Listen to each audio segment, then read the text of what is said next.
Have you guys seen the recent Astartes 2 trailer? No? If you have, and I know I'm pretty late to the party, I'm sure you noticed these guys in the trailer. If you don't know who they are, guess what? We're going to talk about them today. And if you do know who they are, well fuck yeah, we're gonna talk about the Scythes of the Emperor. If I am to be damned, then it shall be on my own terms, and red with the blood of my foes. We stand no longer as the Emperor's shield brothers, but as his noble Scythes. That quote was by Captain Oberdine, who was the founding member, or well, at least the founder, of the Scythes of the Emperor. But who are the Scythes of the Emperor anyways? They are a third founding successor chapter of the Ultramarines, founded by Captain Oberdine, who was the last surviving member of the 199th Ultramarines Aegida Company from during the Horus Heresy.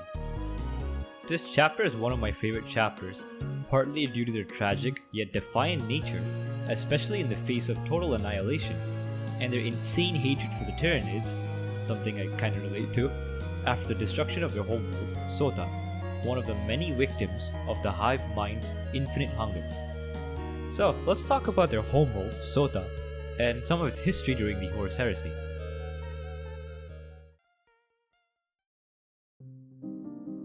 Sotha was a remote Terra or Earth-like planet situated on the eastern fringe of the galaxy, near the edge of the Ultima Segmentum.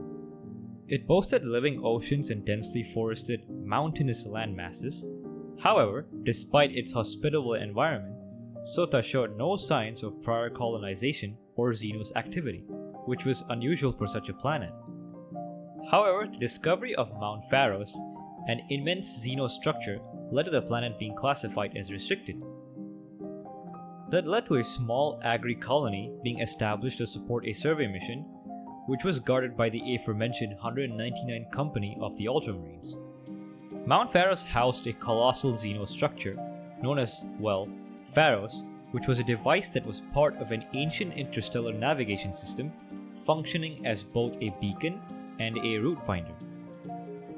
It allowed instantaneous communication across vast distances and possibly even site-to-site teleportation through a network of gateways.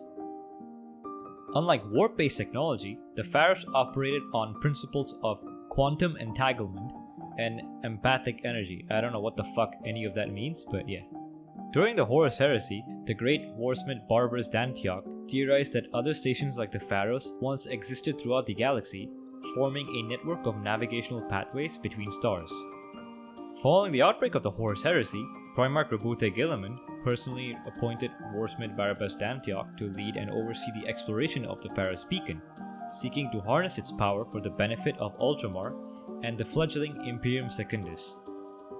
And it was during this time the Aegida Company had to defend the planet against an assault by the Traitor Legion, the Night Lords, who sought to seize and control the Pharos beacon, as it was a crucial instrument in maintaining the cohesion of Imperium Secundus. With assistance from Captain Lucretius Corvo, I don't know how to pronounce his name, the hero of Astragar and the commander of the 90th Nova Company, who would also later become the chapter master of the Nova Marines, and eventually the arrival of Primarch Rabute Guilliman himself, the 199th Company succeeded in repelling the Night Lords. But victory came at a heavy cost: the death of Barabas d'Antioch, hero of the Imperium, who blew up the Pharos device so it would not fall into the hands of the Night Lords. Following this, in recognition of their defense, the 199th Aegida Company was awarded an emblem of two crossed scythes, a symbol that would later inspire the formation of the Scythes of the Emperor chapter following the implementation of the Codex Astartes. After the Horus Heresy, Guilliman continued to maintain the Aegida Company on Sotha, even as he imposed the 10-company structure of the Codex Astartes across the Ultramarines. But this was a problem because according to the Codex Astartes, you're supposed to have 10 companies, and this was an unofficial 11th company. So, to deal with this issue, the chapter master of the Ultramarines at that time decided that he would make that unofficial company a chapter, led by Captain Oberdine himself, the last surviving member of that company. So, Captain Oberdine then transformed the Aegida from a defensive garrison into a proactive force. The name and the ethos of the Scythes of the Emperor were drawn from the colonists' annual clearing of the Pharos slopes, wielding scythes as both tools and symbols of vigilance.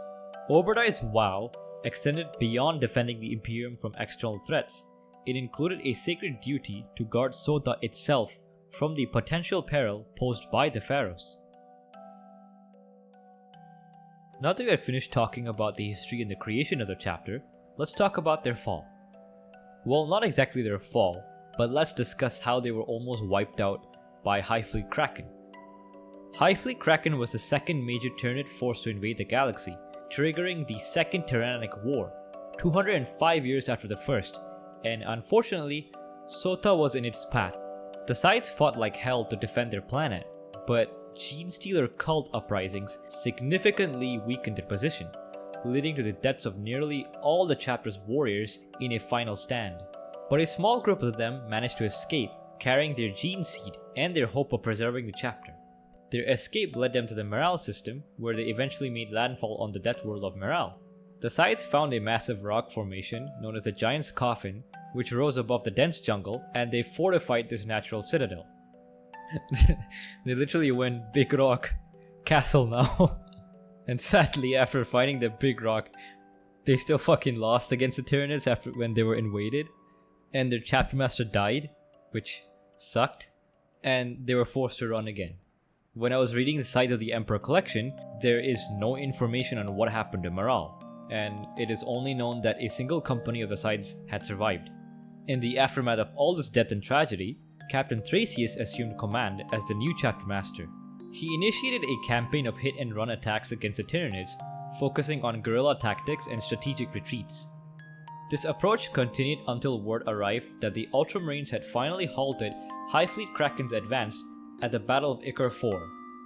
At the time, the Scythes were fortifying the planet of Bosphor and were deeply disappointed to have missed that crucial victory. From that point on, Thracius prioritized the survival of his chapter and the recovery of equipment and resources lost to the Tyranid invasion. In the book The Great Work, which is about Belisarius' Call, we find out whatever was left of the chapter had become really secretive.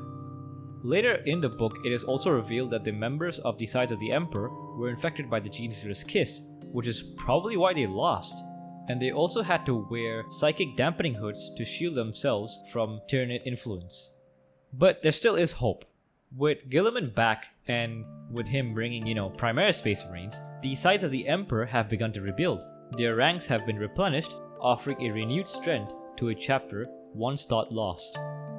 And what's even better, Belisarius' Call is working to terraform their devastated homeworld of Sotha, restoring it to its former state. However, in typical Warhammer 40,000 fashion, the book still introduces a bit of tragedy as we see the Old Guard fall against the Broodmind as they try to wipe out its influence once and for all. But they still got their revenge, which makes me happy. I really want to see how Games Workshop will develop the modern incarnation of the Scythes of the Emperor. So far, we've had very little insight into the new Primaris Marines who helped rebuild this chapter after its near destruction. I mean, all we got was one guy just saying how the Old Guard was secretive, and I don't think we got anything else. If you have any theories or ideas on how the future of the Scythes should be explored, feel free to share them in the comments. That is all I have for today, brothers and lady brothers. Thank you for watching, and goodbye.